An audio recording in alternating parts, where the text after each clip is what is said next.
네, 반갑습니다. 오늘은 일단은 전체적인 이런 반도체에 관련해가지고 오늘 삼성전자하고 그다음에 SK 하이닉스 이런 이제 두 개 중심으로 해가지고 좀 반도체 쪽에 앞으로 좀 이제 시황 체크를 좀 해보고요. 그다음에 이런 카카오랑 관련해가지고 이런 플랫폼 기업에 대한 좀 얘기를 해보려고 해요. 이런 플랫폼에 대한 얘기를 좀 해보려고 하고 이런 플랫폼이 지금 앞으로 이제 시장 장세에 어떤 영향을 줄 수 있을지 그런 것들에 대해서 조금 더 이제 얘기를 해보려고 합니다. 그 다음에 이제 투자 전략에 대해서. 네. 그러니까 이제 지금 이런 코스피나 코스닥 상황이 있어가지고 어떤 식으로 투자를 하는 것이 이제 유리한 전략을 가져갈 수 있을지. 네. 그런 것들에 대해서 좀 얘기를 해보려고 합니다. 그래서 오늘은 좀 자료나 이런 것들을 많이 이제 준비를 안 했습니다. 네. 못했다는 것도 있고, 제가 이제 정보 서치가 좀 이제 그렇게 하다 보니까. 그래서 좀 전체적인 이런 시황 체크 위주로 이렇게 얘기를 할 것 같아요. 네. 일단은 한번 가보도록 하겠습니다. 자, 일단은 오늘 삼성전자도 그렇고 그다음에 SK 하이닉스도 그렇고 네, 굉장히 큰 폭으로 이제 하락을 많이 줬습니다. 삼성전자도 오늘 어제부터 해가지고 이제 며칠 사이 거의 한 5일 연속이죠. 5일 연속으로 계속해서 하락을 주는데 오늘도 황금선 깨고 2% 넘게 하락 줬고요. 그다음에 SK 하이닉스도 한번 확인해 보면은 SK 하이닉스가 오늘 굉장히 하락을 크게 줬는데 6% 하락. 네, 대장주에다가 이제 코스피에 있는 시가총액 큰 대장주임에도 불구하고 6%나 떨어졌다는 거는 굉장히 이제 큰 충격을 받았다고 할 수가 있죠. 거기다가 이거 매도 물량 이게 거래량도 이제 굉장히 크게 나온 모습이죠. 이게 뭐 물론 이제 이런 외국인과 이런 것들을 좀 보면은 개인들이 또 이렇게 네, 계속해서 사들였다는 걸 알 수가 있습니다. 외국인이 거의 대량 매도를 했죠.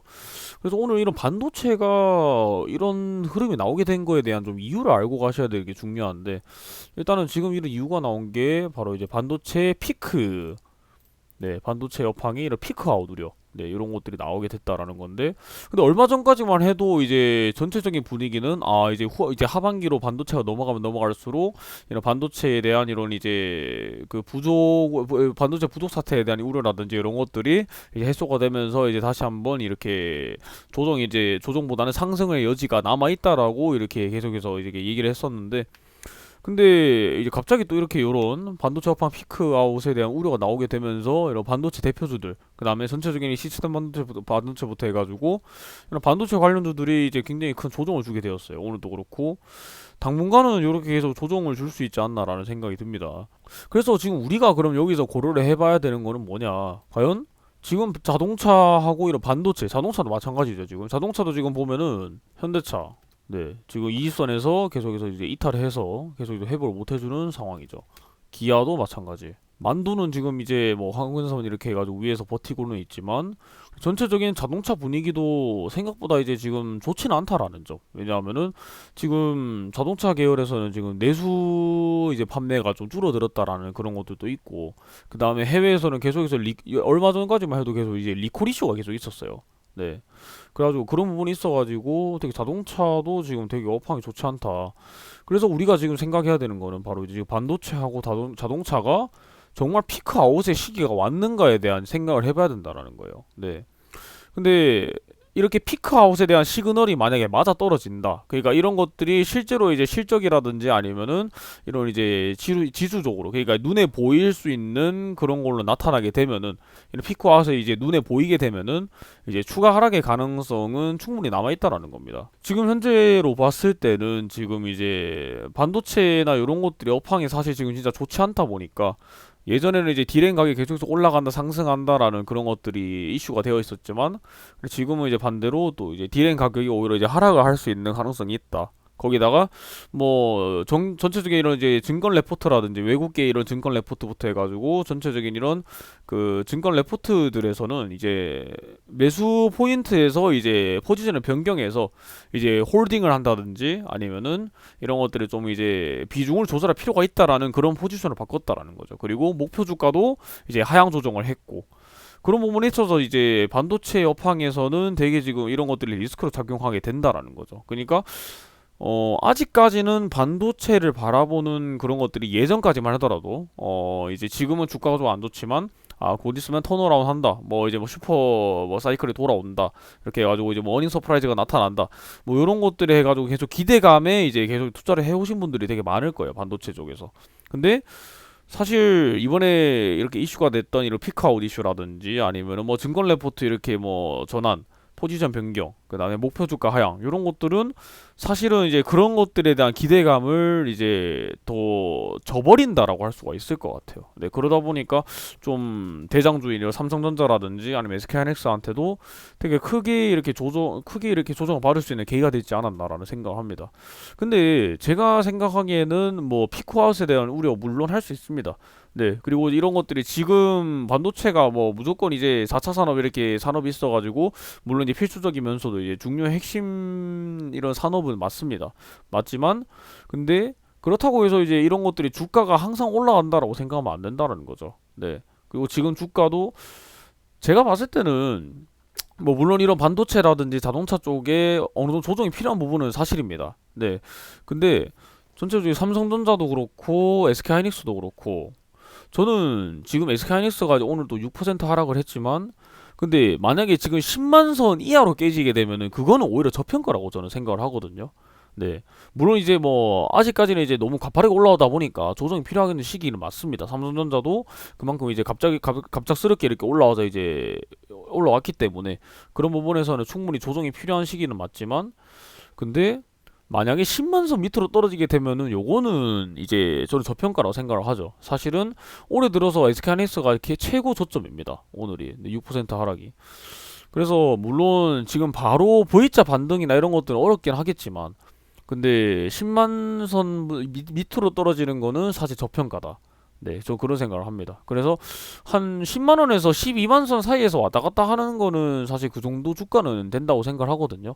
근데 10만 선 밑으로는 좀 저평가다라는 말씀을 드리고 싶고 삼성전자도 이제 최근 들어서 되게 상승했다가 다시 하락 크게 줬다가 하는데 근데 7만 5천 원 이하는 이제 진짜 추세선 다 깨고 내려간다라고 봐도 말할 만큼 네, 그 정도까지는 떨어질 것 같지 않고 어느 정도의 지금 하락이 좀 왔다 요 정도로 이제 받아들이고 이제 계속해서 이제 뭐 홀딩 하시던지 그렇게 하시는 게 좋을 것 같아요. 그래서 지금 일단은 얘기했던 거는 이런 삼성전자나 이런 SK하이닉스와 같은 이런 이제 반도체 피크아웃에 대해서 한번 생각할 필요가 있다. 근데 저는 아직까지는 피크아웃이라기보다는 그냥 조정의 한 단계이지 않나. 네, 그런 생각을 합니다.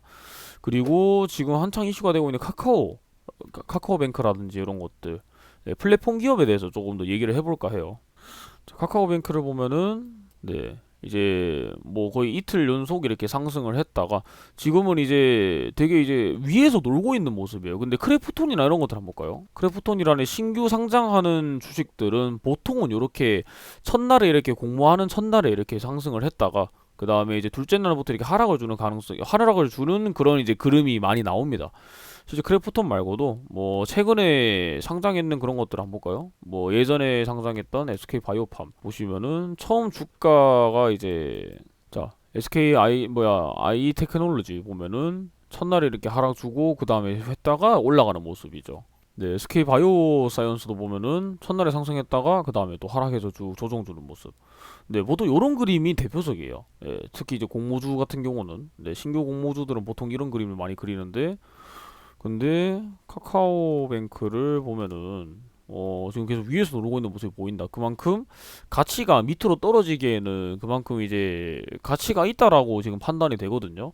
근데 요런 것들이 이제 카카오나 요런 것들이 계속 상장될 때마다 이제 되게 그런 큰 이슈가 되고 있고 그리고 이런 카카오 기업들이 이런 것들이 지금 시장에서 계속해서 이렇게 주도적으로 이렇게 자리를 잡고 있잖아요.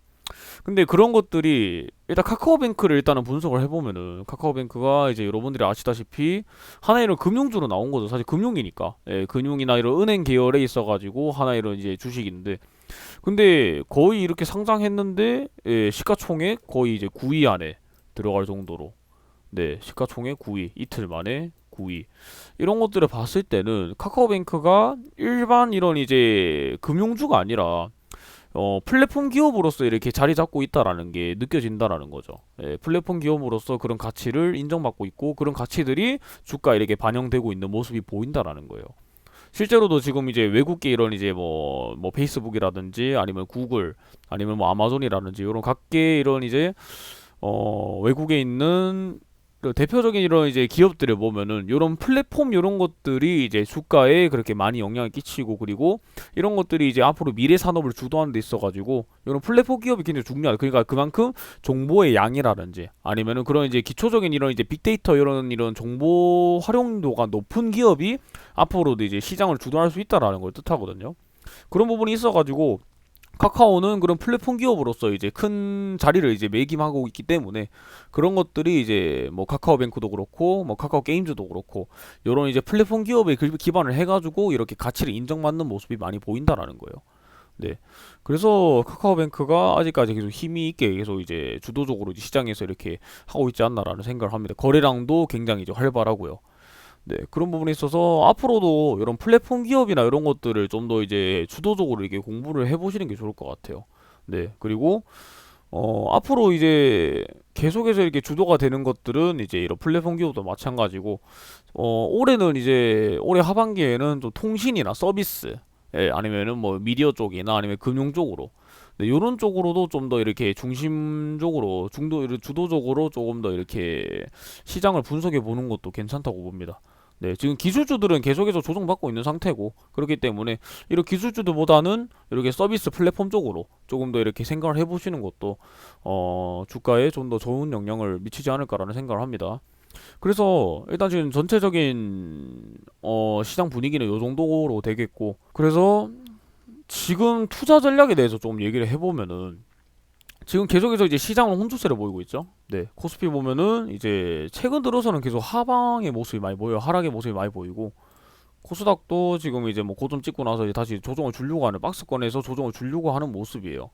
네, 그런 부분이 있어가지고는 지금 어떻게 보면은 뭐 스윙 투자 이런 것도 좀 괜찮지 않나라는 생각이 들어요. 그러니까 그냥 좀 하락을 했을 때, 예, 하락을 했을 때 좀 더 지지선에 맞게 이렇게 해가지고 좀 더 이제 매수를 하고 매수 포인트 잡고, 그 다음에 좀 더 상승해가지고 이렇게 또 지지선에 이렇게 근처로 오면은 또 이제 뭐 매도 포지션 잡고, 요런 식으로 이렇게 스윙 투자를 해보는 것도 괜찮다고 생각이 들어요.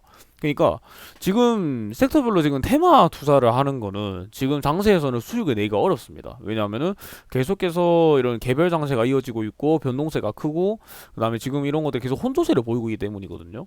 그래서 이런 것들이 해석을 해보면은 힘 있는 섹터에 들어가 있다고 해서 예전에는 자연스럽게 이렇게 수익이 나는 구조였어요. 그러니까 지금 요런 장세, 네, 지금 요런 구간에서, 네, 코스피도 보면은 요런 구간에서 이렇게 계속해서 상승하는 장세에서는 당연히 이런 테마 섹터에 들어가 있으면 자연스럽게 수익이 나는 구조였습니다. 근데 지금은 오히려 이제 혼조세다 보니까, 예, 전체적으로 시장이 이렇게 계속해서 조정을 주고 있는 그런 박스권 장세다 보니까 이런 sek터별로 들어가는 것보다는 개별 종목을 계속 파가지고 이렇게 이제 들고 가는 전략이 더 좋을 것 같아요. 그래서 이런 것들을 개별주로 들고 가고, 예, 이렇게 섹터별로 힘 있는 이런 이제 종목들을 이제 매수해가지고 이렇게 계속 이제 단기적으로 스윙을 하는 투자가 사실 지금 상황에서는 제일 수익을 내기 좋은 상황이 아닌가. 근데 그 비중을 일단은 적절하게 조정을 할 수 있는 것이 중요하고, 그 다음에 이런 어떻게 보면은 이제 수익이 나오면 빠져나오고, 네, 빠져나왔다가 이제 나중에 좀 하락이 오면은 다시 한번 들어가고, 이렇게 해가지고 좀 왔다 갔다 하는 장세에 맞게 타임 맞게 이렇게 매수 매도 이렇게 하는 게 그런 것들이 제일 좋은 전략이라고 생각을 합니다. 황금선 기준으로 해서 종목이 힘이 있는 종목들을 이제 선정한 다음에, 그 다음에 이런 것들을 이제 뭐 매도하고 매수하고 이렇게 해서 스윙 투자하는 방법, 이런 것들이 지금 장세에서는 제일 좋지 않을까라는 생각을 해요. 그래서 전체적으로 이런 반도체 시황, 이런 피크아웃에 대한 이런 이제 시황 설명, 그 다음에 뭐 카카오 같은 이런 이제 플랫폼 기업들에 대한 약간 잠깐의 이런 설명, 카카오뱅크에 대한 설명, 그 다음에 전체적인 이런 이제 투자 전략에 대해서 잠깐 살펴봤습니다. 그래서 지금 시장이 굉장히 어려울 수밖에 없는 시장인 거는 확실합니다. 네, 그렇지만 결국에는 이런 시장에서 수익을 낼 수 있는 가장 좋은 방법은 그냥 이제 내가 자신이 가지고 있는 그런 이제 투자 전략들, 자신이 가지고 있는 기준점들을 갖다가 활용해서 그 기준에 맞게 투자를 하시는 방법이 그나마 제일 안전한 투자라고 생각을 합니다. 네, 그래서 오늘 영상은 여기까지 하도록 하겠습니다. 네, 감사합니다.